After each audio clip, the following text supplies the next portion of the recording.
파월의 연설이 우리나라 시각 기준으로 새벽 3시 반에서 4시 반에 있습니다. 기준금리 인상 속도 조절에 대한 구체적인 의견, 이런 것보다도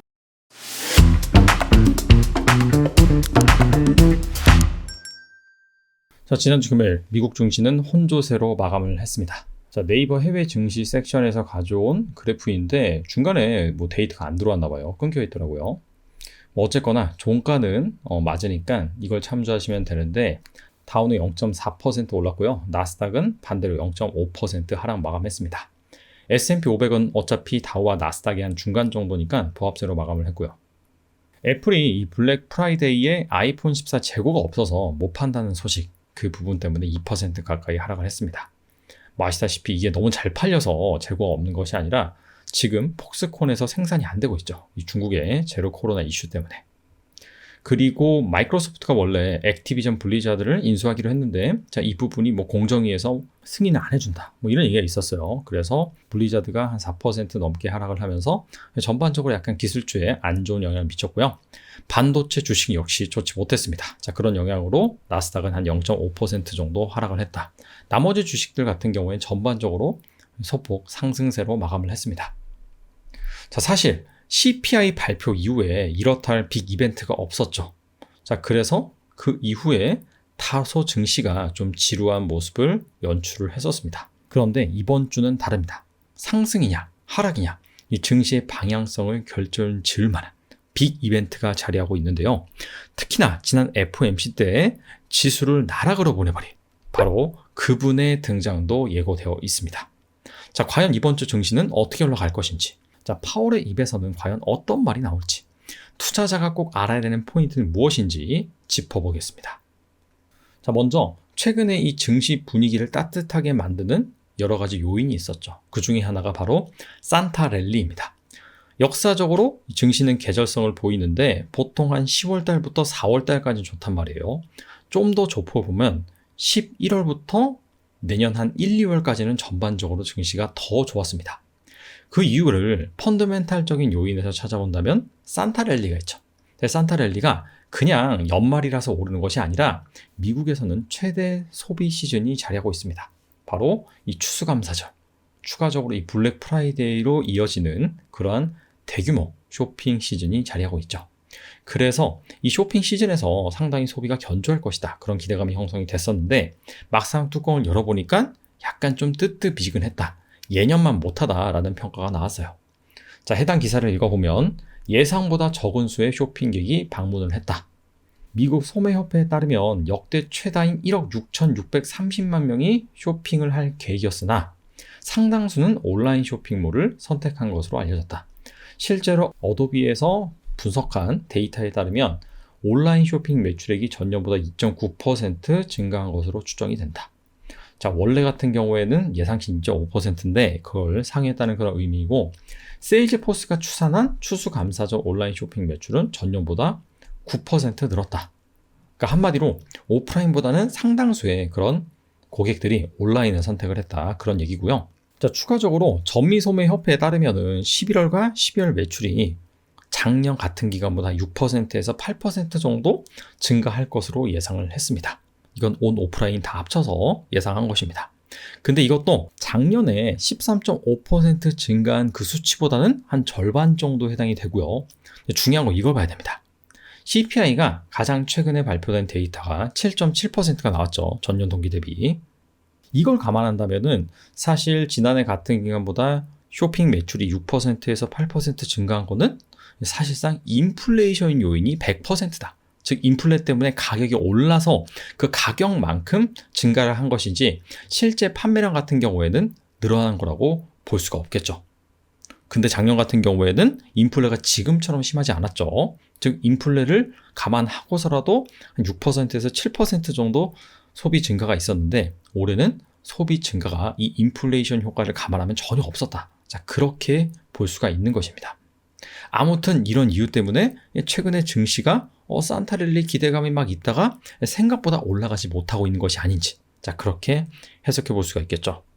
또 하나 요인이 더 있습니다. 최근 시장에 온기를 돌게 만들었던 중국발 이슈, 자, 중국이 슬슬 이제 봉쇄를 해제를 하고 본격적인 경기 부양책을 실시를 할 것이다. 자, 그런 기대감이 있었죠. 자, 하지만 다시금 이 중국에서 코로나가 확산이 되고 있습니다. 최근 90일간 이 중국의 코로나 확진자 그래프인데 이 주황색 선이 일주일 이동 평균 확진자라고 보시면 되고요. 이 막대 그래프가 바로 데일리, 매일매일 발표되는 확진자 추이입니다. 자, 최근 데이터를 보시면은 상당히 많이 치솟아 있는 것을 알 수가 있는데 중국에서 맨 처음에 코로나가 발생을 했잖아요. 거의 그 수준입니다. 그래서 원래는 이 봉쇄 완화 정책을 펼치려고 했는데 다시금 봉쇄 정책으로 들어가고 있어요. 근데 문제는 무엇이냐? 이제 겨울이 본격적으로 다가오잖아요. 코로나는 사실상 이 감기에서 파생된 또 하나의 독감 형태라고 볼 수가 있습니다. 즉, 날씨가 추워지면 겨울이 오면은 훨씬 더 기승을 부립니다. 그래서 부정적으로 본다면은 이제 시작이다라고 볼 수가 있겠고, 최근에 과학적인 방역을 한다, 예전과 같은 도시 전체를 폐쇄하는 그런 봉쇄는 없을 것이다 라고 중국 당국 내지는 황구시 이런 데서 나오고 있지만은 쉽지 않을 것으로 보입니다. 자, 궁극적으로 중국이 이 코로나 영향권에서 벗어나기 위해서는 그냥 사람들이 다 걸러야 돼요. 우리도 경험을 했고 우리 말고도 전 세계 모든 나라가 경험을 했습니다. 인구가 다 걸려야지만 이 풍토병처럼 자리를 하게 되는 것이죠. 근데 그러기에는 중국 같은 경우에는 아직 제대로 된 백신을 맞지 않았습니다. 최근에 서방 백신, mRNA 기반의 백신을 수입해서 맞추려고 한다라고 얘기가 나오고 있지만은 아직은 본격적인 접종이 이루어지진 않고 있어요. 자, 그래서 이 부분이 상당 기간 이어질 것 같다. 또 하나의 리스크로 현재 부각되고 있는 상황입니다. 그래서 최근에 약간 증시를 뜨겁게 만들었었던 그런 긍정적인 요인이 하나 둘씩 사라지고 있어요. 자, 그 부분은 투자자들이 좀 감안을 해야 된다라고 볼 수가 있고요. 자, 앞서서 굵직굵직한 경제 이벤트가 없었다라고 말씀을 드렸죠. 자, 그래서인지 CME 그룹에서 발표하는 기준금리 컨센서스를 보면은 최근 일주일간 변동성이 없습니다. 자, 12월 FOMC 그 시점에 기준금리를 얼마로 가져갈 것인지 그 컨센서스를 보면은 일주일 전이나 현재나 자, 보시다시피 4.25에서 4.5% 확률이 75.8%로 동일합니다. 한 달 전 같은 경우에 47%였죠. 자, 이때는 CPI가 발표되기 전이었죠. 자, 그래서 이게 상당히 낮아졌다가 CPI가 발표된 이후에 0.5%포인트 인상 확률이 상당히 힘을 얻고 있습니다. 내년 3월 기준금리 확률 같은 경우에도 크게 변동하지 않는 모습이에요. 자, 일단 4.75에서 5% 이 확률 같은 경우가 일주일 전에도 48% 그리고 현재도 한 52% 거의 변동이 없다라고 볼 수가 있습니다. 자, 근데 이러한 컨센서스에 큰 변화를 줄 데이터가 바로 이번 주에 발표가 됩니다. 자, 그래서 날짜별로 어떤 중요한 이벤트가 있는지 하나하나 살펴보겠습니다. 월요일에는 특별한 이벤트가 없어요. 하지만 화요일 같은 경우에는 독일의 CPI가 발표가 됩니다. 예상치보다 더 높게 나왔다라고 한다면은 유로화 약세, 상대적으로 달러 강세를 불러일으키면서 증시에 다소 좀 부정적으로 작용을 할 수가 있습니다. 자, 중요한 거는 바로 수요일부터입니다.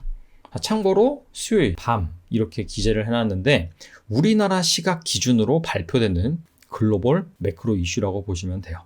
30일 날 밤에 발표가 되는 거니까 우리나라 입장에서는 수요일 증시가 끝나고 밤에 발표가 돼서 이 목요일 날 증시에 영향을 미치는 그런 이벤트다라고 보시면 됩니다.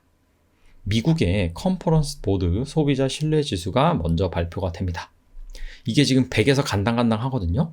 그래서 100 이하로 떨어지면은 아무래도 이 경기 침체 우려를 키울 수가 있습니다. 그래서 100 이하로 나오는지 아니면은 생각보다 좀 견조하게 버티는지 그 부분이 중요하고요.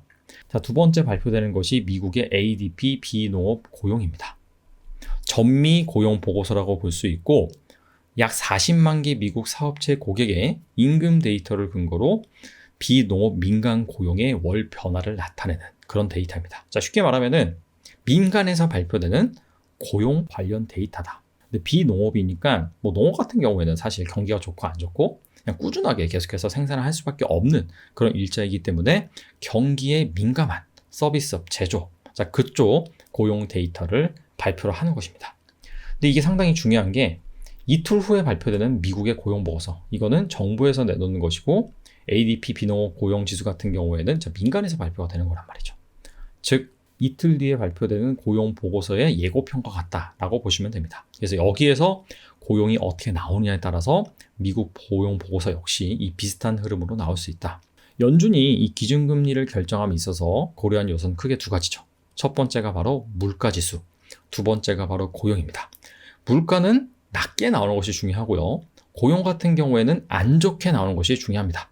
그래야지 긴축을 맘 놓고 하지 못할 테니까요. 자, 그래서 여기에서 고용 데이터가 어떻게 나오는지 잘 살펴볼 필요가 있고요. 자, 목요일 날. 자, 새벽이 있고 밤이 있습니다. 자, 새벽 같은 경우에는 우리나라 시각이에요. 즉, 미국 증시가 여전히 열리고 있는 그런 상황. 그래서 새벽에 발표된 이벤트까지는 목요일 날 우리나라 증시에 영향을 미치는 데이터라고 보시면 되고, 자, 미국의 이 졸트 데이터가 발표가 되는데 이게 뭐냐면은 구인 이직 보고서입니다. 연준이 기준금리를 결정할 때 역시나 이 구인 이직 보고서를 많이 활용을 하기 때문에 여기에서도 이 고용 데이터가 어떻게 나오는지 잘 살펴볼 필요가 있고, 미국 ADP 비농업 고용, 미국의 구인 이직 보고서, 이 중요한 두 가지 고용 관련 데이터가 발표가 됩니다. 그리고 나서 파월의 연설이 우리나라 시각 기준으로 새벽 3시 반에서 4시 반에 있습니다. 이게 브루킹스 연구소에서 노동과 경제에 대해서 파월이 1시간 동안 하는 발언인데 FOMC 발언 이후에 이 공식 석상에서 발언하는 첫 번째입니다. 자, 그렇기 때문에 파월의 입을 시장에서는 많이 주목할 가능성이 있어요. 자, 최근에 CPI가 낮게 나옴으로 인해서 거기에다가 뭐 중국 경기 부양, 그다음에 산타랠리 이런 긍정적인 기류 때문에 증시 전반적으로 자산 시장이 좀 따뜻해졌단 말이죠. 자, 근데 파월이 이걸 원할까요? 이렇게 자산 시장이 따뜻해지면은 기대 인플레이션을 다시금 높여서 물가가 쉽게 안 잡힐 수도 있습니다. 그래서 파월이 이 발언에서는 좀 원론적인 입장을 고수할 가능성이 있어요. 금리 상단에 대한 힌트, 기준금리 인상 속도 조절에 대한 구체적인 의견, 이런 것보다도 이 원론적으로 밝힐 가능성이 있고, CPI가 꺾였지만 자, 그럼에도 불구하고 물가는 여전히 끈적끈적하다. 그리고 추가적으로 고용시장에 관한 얘기도 하겠죠. 자, 그렇기 때문에 앞서 말씀드린 ADP 비농업 고용, 그 다음에 미국의 구인 이직 보고서. 자, 여기 데이터에서 어떻게 나오냐에 따라서 파월의 톤이 좀 달라질 수가 있다. 만약에 이 고용이 너무나 견고하게 나온다라고 한다면 노동시장이 여전히 타이트하다라고 하면서 기준금리는 계속해서 인상을 할 것이다. 자, 이런 식의 뉘앙스를 흘릴 수가 있다. 자, 그렇다면 증시가 당연히 부정적으로 반영하겠죠. 그래서 이 수요일 밤과 목요일 새벽에 발표되는 고용지표, 파월의 연설, 상당히 이번 주에 중요하다고 볼 수가 있습니다. 자, 그리고 목요일 날 밤에 발표가 되는 이 밤 같은 경우에는 목요일 우리나라 증시가 끝나고 그 이후에 발표되는 미국의 경제 데이터라고 볼 수가 있습니다. PC 물가지수 발표가 되죠. 연준이 기준금리를 결정을 할 때 가장 많이 참고하는 물가지수입니다. CPI가 낮게 나오긴 했는데 과연 PCE 같은 경우에도 기대치를 크게 하회해서 발표가 되는지 볼 필요가 있고요. 미국 실업 신규 수당 청구 건수도 마찬가지로 발표가 됩니다. 자, 그리고 금요일 같은 경우 밤이죠. 우리나라 증시가 끝나고 발표되는 중요한 데이터가 두 가지가 있는데 첫 번째 미국 고용 보고서입니다. 자, 지난달 같은 경우에는 실업률이 예상치 3.5%를 뛰어넘는 3.7%로 나와서 시장이 좀 긍정적으로 반응을 했죠.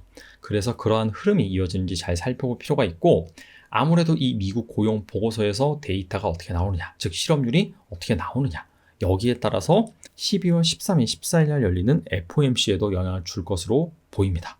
그리고 미국 ISM 제조업 지수 발표가 됩니다. 이거는 미국의 경기 침체 가능성, 이 부분을 가늠할 수 있는 그 가늠자 역할을 하겠죠. 이게 지금 50 간당간당합니다. 50 밑으로 내려가면은 이제 경기 침체 도장을 찍어줄 수 있는 그럴 가능성을 높이는 데이터라고 볼 수가 있는데, 특히나 이 미국 ISM 제조업 지수 같은 경우에는 코스피 지수와 상당히 동행하는 모습을 보입니다. 그래서 여기에서 얼마나 나오는지 그 부분이 코스피 지수에도 영향을 미칠 수 있다. 자, 그렇게 볼 수가 있습니다. 단 이 데이터 같은 경우에는 금요일 날 밤에 나오기 때문에 우리나라 증시에 영향을 미치는 상황은 그 다음 주 월요일이겠죠. 자, 미국 3대 지수 최근 현황을 살펴보면은 다우 같은 경우에는 거의 뭐 저점 대비 상당히 많이 반등을 했죠. 뭐 몇십 년 만에 월간 기준으로 최고 상승률을 기록할 정도로 지금 양호한 흐름을 보이고 있습니다. S&P 500 같은 경우에는 저점에서 많이 반등을 하긴 했어요. 그리고 상당히 좀 중요한 지점에 와 있다. 200일 선을 지금 코앞에 두고 있습니다. 여기에서는 기본적으로는 상당히 강력하게 저항이 나올 것으로 기술적으로는 보이는 부분이에요. 나스닥 지수 같은 경우에는 여전히 정신을 차리지 못하고 있고요. 그리고 현재 이 CNN에서 발표하는 PON 그리드 지수, 공포와 탐욕 지수 수치를 보면은 61 정도 나옵니다. 즉 탐욕에 약간 가까운 상황이다.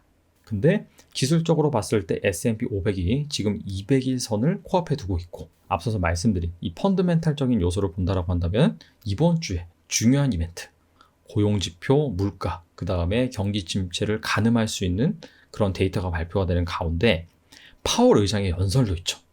자, 그렇기 때문에 이런 것들을 종합적으로 따져본다라고 한다면은 아무래도 여기에서 막 투자자들이 사는 그런 흐름보다도 약간 리스크 관리를 위해서 비중을 줄일 가능성이 있다. 자, 그 부분은 여러분들이 충분히 염두에 둘 필요가 있을 것 같아요. 고용, 물가, 경제지표, 파월의 발언, 자, 이런 것들이 시장에 다 긍정적인 영향으로 발표가 되었습니다. 자, 그렇다면은 여기에서 지수가 막 뚫고 4,200, 4,300, 4,400 이걸 단기간에 갈 수 있느냐? 일시적으로는 200일선을 뚫고 S&P 500 기준으로 반등을 할 수 있지만은 계속해서 상승이 나오기에는 단기간에 쉽지가 않습니다. 자, 왜냐하면은 결과적으로는 지금 실적이 둔화되는 사이클은 맞습니다. 3분기부터 둔화가 된단 말이죠. 자, 그렇다면은 아무리 짧아도 이 실적이 전년 동기 대비 둔화되는 사이클 같은 경우에는 최소 1년은 걸립니다. 그래서 4분기 실적, 내년 1분기 실적, 내년 2분기 실적이 전반적으로 증가하기 힘들다는 거죠. 이런 것들을 감안한다라고 한다면은 추세적인 상승장, 지금과 같은 하락장을 탈피하는 상승장은 나오기 힘들다. 자, 그 부분은 여러분들이 좀 감안하실 필요가 있을 것 같아요. 자, 우리나라 지수 기준으로 살펴본다라고 한다면은 200일선 돌파를 앞두고 다소 조정을 받은 다음에 다시 한 121선 근처에서 소폭 반등을 하고 있는 상황입니다. 사실 개인적으로 봤을 때는 이 121선 역시 뚫기 어렵다라고 생각을 했는데 CPI가 서프라이즈가 나오면서 곧바로 200일선 근처까지 갔었죠. 전반적으로 외국인의 수급도 좋았고요. 자, 하지만은 앞서서 말씀드린 이번 주에 발표되는 이 굵직굵직한 이벤트, 이런 걸 앞두고 역시나 우리나라 증시 같은 경우에도 약간 좀 숨고르기를 할 가능성이 있다라는 부분들을 잘 염두에 두시면 좋겠고, 혹시라도 막 반등이 세게 나온다라고 한다면은 좀 리스크 관리를 하는 게 어떨까 개인적으로 생각을 해봅니다. 자, 정리하겠습니다. 자, 이번 주에 고용 관련 지표가 가장 많이 나옵니다. 그리고 중요합니다. 기준금리를 결정하는 데 있어서 상당히 중요한 데이터이기 때문에 일단은 고용이 안 좋게 나올수록 좋다. 여러분들이 그렇게 생각을 하시고, 만약에 정말 타이트하게 나온다? 그럼 시장이 상당히 좀 부정적으로 반응할 가능성이 높다. 추가적으로 ISM 제조업 지수라든지 미국의 컨퍼런스 보드 소비자 심리 지수라든지 이 경기 관련 지표도 나오죠. 지금 시장의 시선이 긴축에서 슬슬 경기로 옮겨져 가는 그런 상황이거든요. 그래서 여기 관련된 지표도 어떻게 나오는지 잘 살펴볼 필요가 있습니다. 파월 같은 경우에는 최근에 약간 따뜻해진 자산 시장, 자, 이런 것들을 감안을 해서 원론적인 발언을 할 가능성이 있다. 이 부분도 염두를 해두시고요. 전반적으로 이런 이벤트를 앞두고 기술적으로 봐도 그간 달려온 부분이 있기 때문에 차익 실현 욕구가 커질 수 있는 구간입니다. 자, 이런 것들을 감안하셔서 공격적으로 투자하시는 것보다는 어느 정도 리스크 관리를 하시면서 여러분들이 지혜롭게 시장을 대처해 나가셨으면 좋겠습니다. 감사합니다.